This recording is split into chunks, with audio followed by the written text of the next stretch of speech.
లేదు, మా నాన్నమ్మ కంటే నేను చాలా ఇష్టం. మా కోసం ఇన్ని స్పెషల్స్ పంపించింది.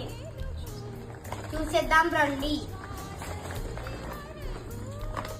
వేడి వేడి గారెలు ఎట్లున్నాయో చూసేద్దామా? వచ్చేయండి.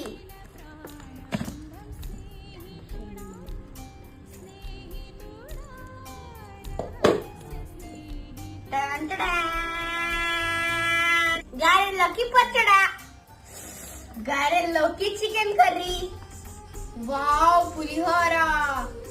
ఫైనల్ గా చూసేద్దామా?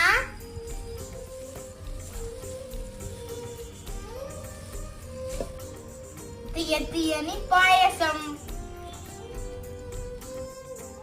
మీరు ఎప్పుడైనా చికెన్ కూరతో గారెలు ట్రై చేశారా? టేస్ట్ మాత్రం వేరే లెవెల్లో ఉంటుందండి. ఈసారి మీ ఇంట్లో గారెలు చేసినప్పుడు ఖచ్చితంగా చికెన్ కూరతో